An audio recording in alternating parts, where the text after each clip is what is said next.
Happy Fridays, YouTube. Happy Fridays, everyone. Please welcome back my regular guests, Coquipirate. Howdy, coming from, I guess, Tropical Storm Bertha. And Ujames1978. Hello there, this is James Uscroft, Ujames1978, currently not in the middle of any storm, tropical or otherwise. Okay, and how are we for frogs?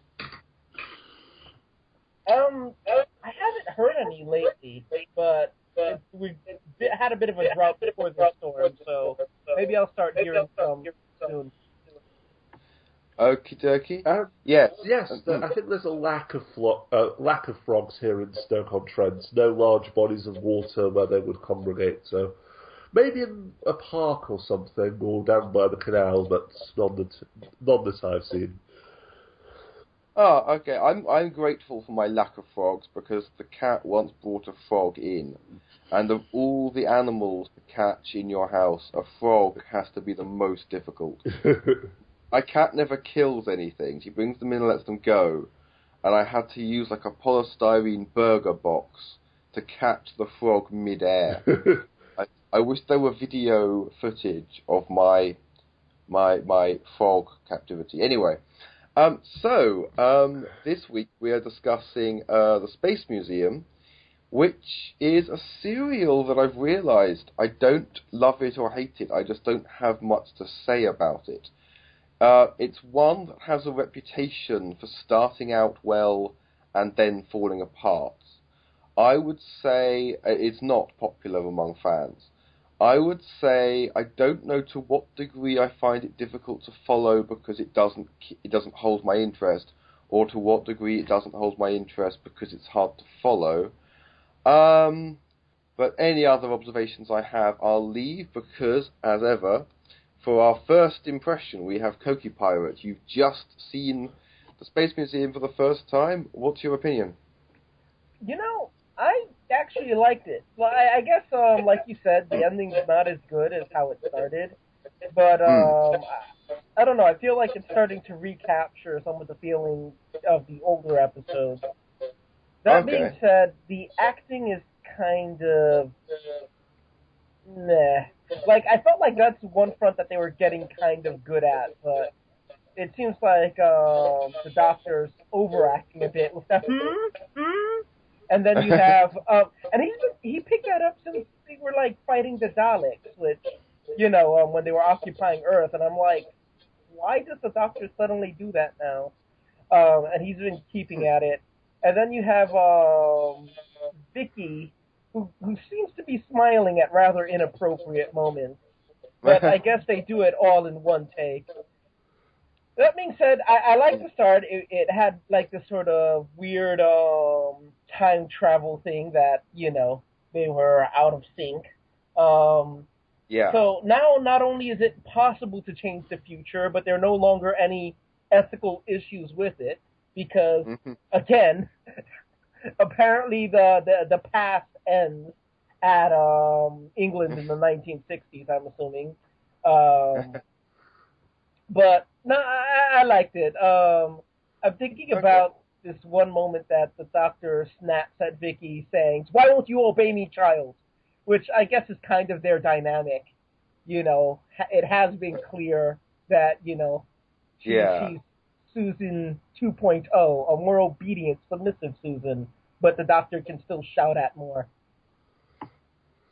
Yeah, it's odd. The Doctor's character and how Hartnell's playing the character, I think people say how it's softened, and I think, although it all happens too quickly, yes, I think, you know, the loss of his granddaughter and knowing Ian and Barbara and encountering these things is, and I think he becomes jollier, is the impression I get. But at the same time, yes, there is still that authoritarian thing there, and he's definitely meant to be grumpy.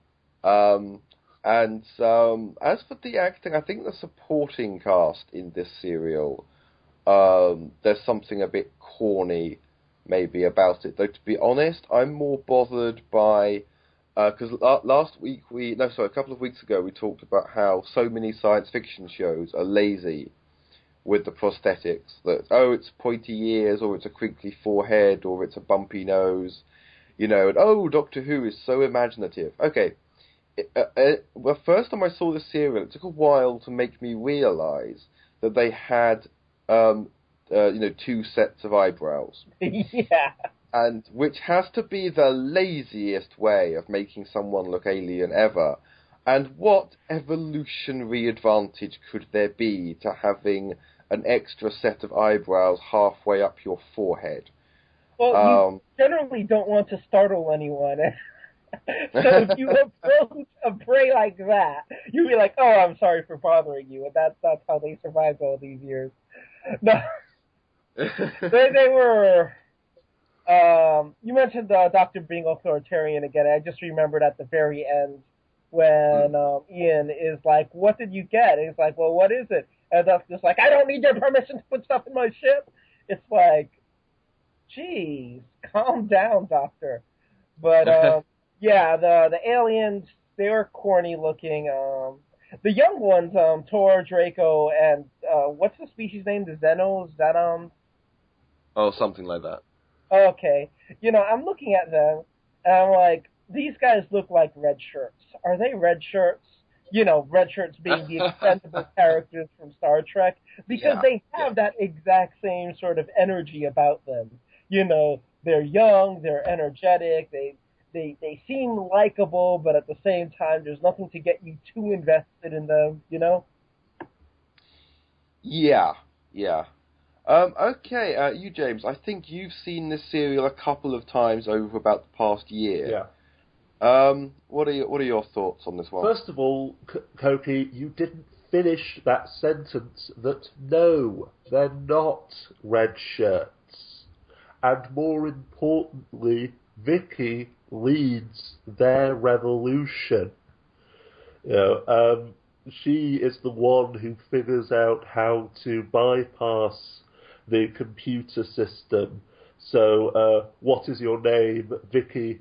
Do you have the governor's permission to enter the armory? No. For what purpose do you require the weapons? Revolution. And thus the doors open. She actually has a role in this one, aside from being the whiny little granddad's girl, who's etc. And yes, and she's actually using her intelligence, the computer skills in which she got a GED when she was 10 by studying for an hour a week. But yes, so the fact that the young people in this serial, again, there are no adults on this planet because they're all shipped off as slave labour by the occupying force as soon as they turn a certain age. They are taking direct action. They are engaged in a revolution. They are determining their own fates. No, don't mention it. But yes, the wider story itself. First of all, yes, this is the first Doctor Who serial, and possibly the first time on British television. It's obviously been explored in other arenas, but the first time in Doctor Who, and possibly on British television, that the subject of predestination the issue of predestination had been explored in a TV series, in a science fiction series or setting. That yes, because something happens, which means basically their consciousness materializes on the planet before their physical bodies do. So in the first episode, yes, they're walking around without leaving any footprints. They can see it, but they can't hear anything, and no one can see that. And they see themselves as displays in the museum. That is the future. They just got ahead of themselves. As I say, their minds materialized before their bodies did. And when the physical TARDIS caught up, they were back in it and but still with memories of what had happened. So throughout the serial, the question is, can we change the future? Can we avoid our fate? With the obvious question of, well, everything that we do to try and avoid our fate, is that what is leading us to our fate? There's no way of knowing. Also, I was very interested in the governor's mind scanning device because, yes, the obvious flaw in the technology. The chair that he sits down in and can't get up from, again, that was interesting because where are your friends now? And the doctor thinks of them where he last saw them. Of course, I can only think of them where I last saw them. I have no idea where they are now, you fool. But, yes, after the Web Planet, they had probably spent their entire series budget of 13 shillings and sixpence. So, yes, what could they do aside from give the young aliens, the native species of the planet, a second pair of eyebrows and give the occupying force big shoulder pads and stupid hair? Also, I love the dynamic of how this planet, this museum, the governor was a volunteer, but again, deeply regretted it. Because this museum no longer serves any purpose. It's a monument to a dying empire as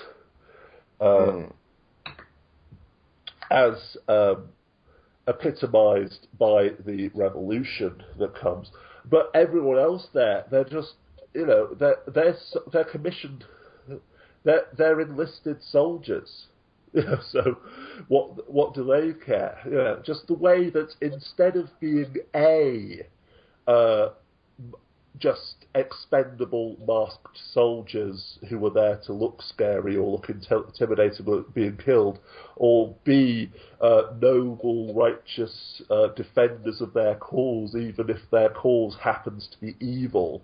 Well, not noble and righteous, but impassioned believers in the empire that they must defend. No, they're there because it's a job. Yeah. So there's the scenes in which, what are you doing here? Well, it was the governor's orders. Never mind that. Come with me.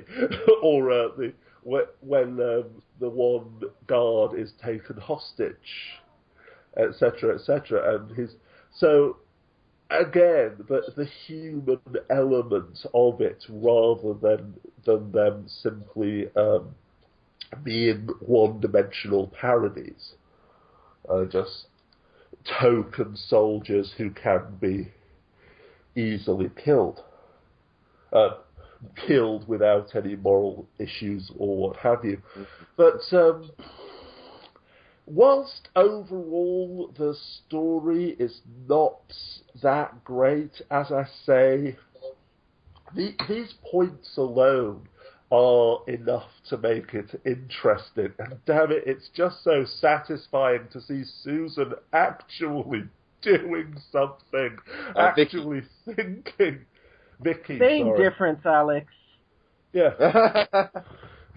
Exactly. She's just supposed to be the child, the doormat, but no.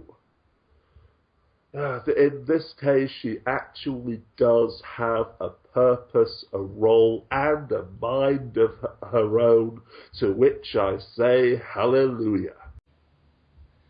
Yeah, I definitely see your point with a lot of that. And it hadn't occurred to me, actually, that maybe predestination would be a very new concept for the audience. And it was a more experimental show then, because in this season, of course, we started out with the TARDIS messing up so that they're an inch tall. And now there's this whole out-of-sync kind of... another break from the standard land on alien world, there are bad guys, or get caught up in history. And your sonic screwdriver saves the day. So, indeed. I could see this probably was kind of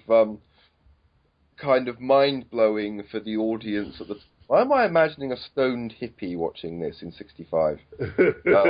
Or someone on whoa. LSD. Oh, yeah. They're looking through the third eye, man. Koki, anything to add? Well, I suppose this is a theme that occurs.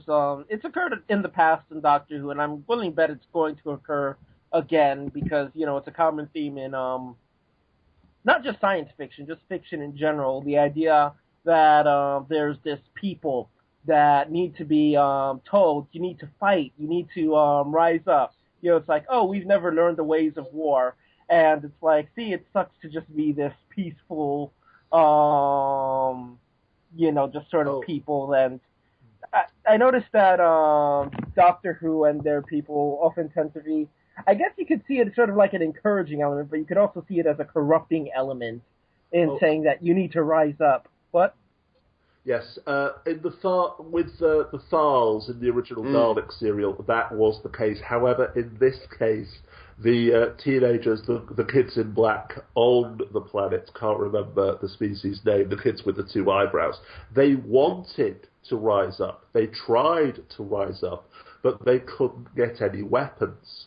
It was only when Vicky managed to get past the computer system to get them into the armory that they were able to rise up. So it wasn't being a corrupting influence, it was simply giving them the means, which again you can look at the philosophical issues of the philosophical, moral and ethical issues of that, but it's not exactly the same thing. Okay. Yeah, I was also thinking like the Dalek occupation, but yeah, there they also had their own resistance, but the idea that they're here to sort of inspire people, or in this case, they had a very defeatist mindset, and Barbara also sort of had that influence. Was Vicky? It's like you need to be prepared to fight, which it's interesting. With Vicky actually, and the Xenons or whatever these creatures are called, there's almost an attitude of youthful rebellion, yes, which is interesting. I didn't want to get into that, the whole youth revolution and overthrowing the adults thing, because that's what some people are actually afraid of. But yes, there is. That was perhaps part of it. Remember, this was the 1960s. The youth, in a way, were rising up. Financial and social independence meant that having always been obedient little children who had no rights and weren't allowed to speak unless spoken to until they turned 18 or got a job, we're now saying, excuse me, this is my life. I will wear whatever length skirt I want. I will have sex using the contraception, etc., etc., etc. Yeah. I will ride down to, Bournemouth, I think it was, on my moped. Yeah. Uh-huh. I was going to say that it's interesting because it began with that whole, why won't you obey me, child? And, if it was just sort of like, if they were trying to do that sort of, communicate that message that, Vicky's sort of doing her own revolution thing. That being said, towards the end, she had Tor, her nice little alien friend, when the revolution was over, and I was just like, wait, is Vicky leaving now? Is there going to be another companion? That is what I thought as well. It's just sort of... That would have been just so beautiful. Well, yeah, it seemed like, she had her arc. That would have been a sort of a satisfying end, but I'm willing to bet that they're just going to backpedal it, and she's going to be, the submissive little girl again. But, this whole... I feel like, one, the whole Doctor's authoritarianness towards her sort of peaked, and then she had her little, independent streak. But, oh well, we'll see more of Vicky. I'll withhold judgment I'm not going to say how she's going to be in episodes I haven't seen yet, but it was a nice development for her, and I would like to think that she keeps growing in that direction. It sounds, Koki, like, because you had a bit of a downer on Doctor Who last week. It sounds like your enthusiasm is growing back. This episode, I feel like it captured. It either has a new energy to it, and to an extent, it does. It felt a lot more Star Trek-y, but it also seems to have captured some of my interest that I had in the earlier episodes. It seems still like they just seem to follow this sort of plot model from the Reign of Terror up until the Crusades that I don't know, I'm just not a big fan of. You know, the split up the group, you have Party A and Party B, and it's just,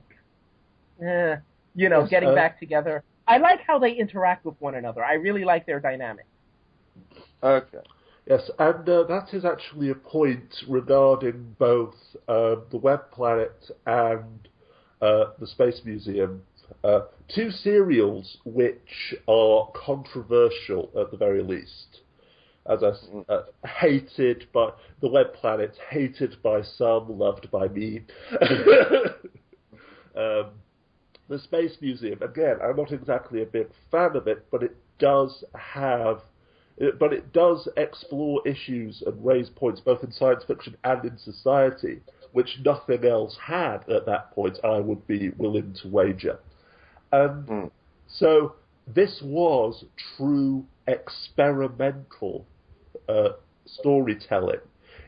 First of all, okay, let's make let's make a planet that is as alien as it possibly can be using human actors and on a budget of 13 shillings and sixpence. Then let's tackle the issue of predestination. Can you change the future, or are you doomed to the fate that you foresaw? And the issue of youth and social evolution.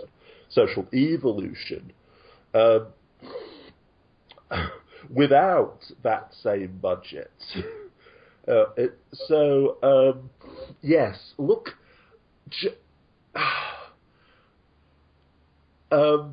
Without wanting to overgeneralize, many of the people who have problems with the Web Planet and this serial, the Space Museum, aside from the obvious problems that the story is a bit flawed, that there's the Zarbi sound and the Minoptera's voice can drive people insane, and their walk.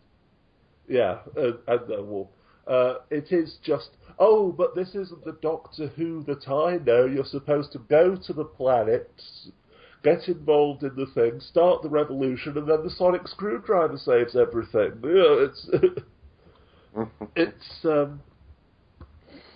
It does seem to be this. There does seem to be this resistance to anything that isn't comfortable or familiar. Again, but as Koki points out, the formula that they fell into after the French Revolution can be a problem. Comfortable and familiar isn't always a good thing. So yes, the fact that it is experimenting, that it is shaking things up, is if it fails, well, that's the point of an experiment. Now we know not to do that again next time. But yes, the fact that it is controversial does, in some respects, raise this and the Web Planet above other serials with which fans adore, as I say, in some respects. Yeah. Okay. Well, yeah, I think we're all agreeing that the Space Museum is a bit different, and there's not been anything like it before or since, and I'd say I'm at this point, going through them again, I'm hopeful. That's the position I'm in. Tell you what, I'm just going to open up the floor if anyone has anything else to add on the Space Museum. No, like I said, the acting was kind of LOL what at some point, Okay. Like there are times that Vicky really should be really frustrated, but she's like smiling and it's like, what? But yeah. Okay. Well, what I'm going to bring us on to then is where we are, because actually we're coming to the end. We've only got, I think, 2 more serials, and we will have done all of season 2. And what do we see at the end of this serial? Because just as a Dalek has been treated as an empty Dalek shell has been treated as no more than a museum piece. Vicky thought they looked friendly. Is this it for Daleks now? I mean, they're just a museum piece. The Doctor hides in one, and he laughs. This new jollier Doctor laughs about it. And then I'd say the serial has quite a cliffhanger, where, of course, they don't call the next serial The Chase. Sorry, they do call the next serial The Chase. They don't put the word Dalek in the title, so I'm guessing this wasn't in the Radio Times or anything, but kind of a spoiler or whatever. Suddenly, cliffhanger, Daleks, and they're Daleks who, for the first time in Doctor Who history, actually, Daleks are the only returning villain thus far, but it's the first time Daleks recognise the TARDIS, the occupants of the TARDIS. It's the first time you have a self-identified enemy of the Doctor and co. That's true. Yeah, sorry. It didn't occur to you that was sort of like a twirling the mustache moment for the Doctor, or for the Daleks. That they remember, I guess, their historical defeat on Earth, because they implied this was in the future. So it's on another planet, so bringing up the time period is kind of, who cares? But, well, no, it became relevant, because clearly these people remember the Doctor. So would this be before or after Skyro? Well, I don't want to bother with the chronology. Yeah. It hadn't occurred to me, but yes, they recognized the Doctor. They're going to hunt him down, and they presented themselves, everything shy of a mustache to twirl, as the antagonist. I did like the fact that to Vicky, who is, I can't remember, is she from like the 25th century, something like that? So they went, if you think about it, straight from the Dalek invasion or Dalek occupation of Earth to picking up Vicky. And Vicky is someone for whom that is ancient history. It's like the Dalek invasion of Earth to her is like Romans to, well, not quite, actually, no, that's a bit of exaggeration. What would be the equivalent? Tudors. Okay. Tudors, so like, or the Renaissance, yeah. Yeah, which is, although you would think she'd have seen a picture, at least. But she's heard them described, but she can't think of an actual picture of a Dalek. Oh yeah, because remember, Earth civilization was utterly destroyed. David would be teaching Susan to milk cows. Yes, of course. Okay, so Vicky's that's quite a freaky kind of thought. That is what museums are for. But Dalek invasion of Earth, well, I've read about this, it happens said, and now suddenly, of course, Daleks are a real threat again. I dare say the audience wouldn't have been expecting to see Daleks a second time in the season. I suppose basically what I'm asking, because Koki, you've not seen this, what are your expectations for The Chase? I'm kind of withholding judgment. I mean, it was an interesting end, but Doctor Who has thrown me a red herring before. I think about the Romans when the TARDIS falls over, and then, completely disregard that point. We're in this nice little area where we're in Roman clothing and whatnot. I'm just going to withhold judgment until I see the episode. Oh, okay.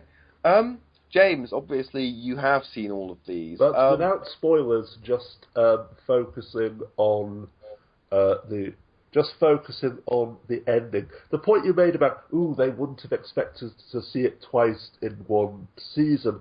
Remember, this was only 1965. They haven't created the pattern yet of bringing the Daleks back once and only once per season in order to comply with the estates of Terry Nation. It doesn't matter how stupid the story is, we have to bring the Daleks back. No, it is just at this point, it still would have had some relevance, still would have had some gravitas. What? I thought the Daleks were destroyed, and oh my God, now they're going to hunt the Doctor down. Oh no! But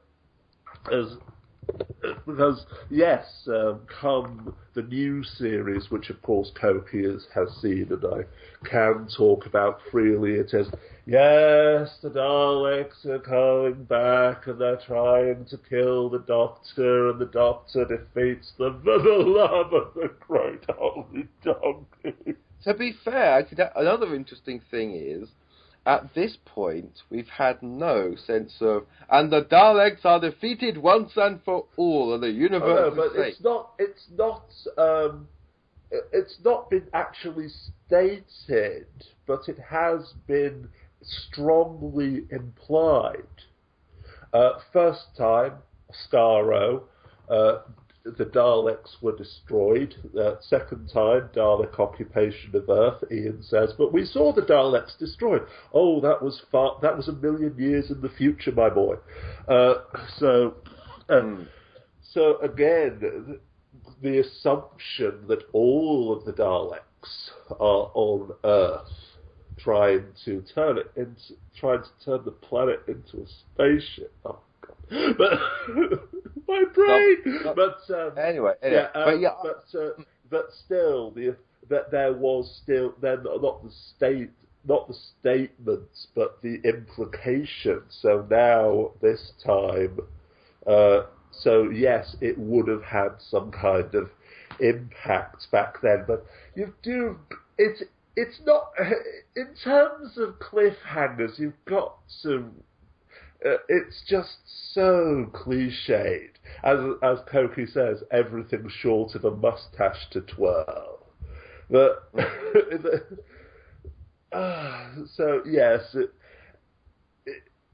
again, you've got to try and look at it from 1965 eyes as much as anyone possibly can, but at the same time, it is kind of, dude, seriously.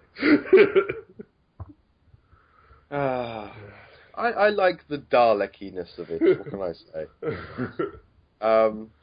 And actually, of course, I'd forgotten, because the Doctor now has a new toy. Oh yes, the thing he took from the Space Museum. Time-space visualizer. How will this play into things? I'm almost dropping a spoiler there, but yeah, well, mind you, there'd have to be a reason for the Doctor to acquire some new gadget.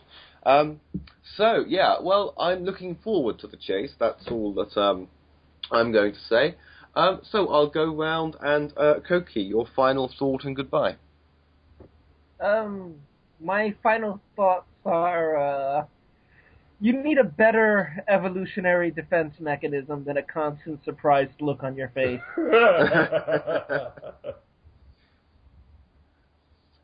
Okay, wise words. May the hamster of prosperity rest upon your heads. Amen. And James? Oh, it's just so wonderful to see Vicky actually doing something, and it would have been so cool if in the Web Planet, when the Doctor said, "Here, child, have some chocolate." No, old man, how about this? How about you have some fudge? Why don't you just go and fudge yourself all the way back to the sorry. Getting spiteful there. But no, it's just, again, the fact that it is the 60s, the social revolution means was a serious issue then, and it is still an issue to this very day. But either way, though, May the great holy donkey bless your creative endeavours and your desire to genuinely experiment with such a low budget and such incredible demands being placed upon you by the BBC. Aha. Okie dokie. Well then, I suppose there's nothing left to say, but next episode, The Chase.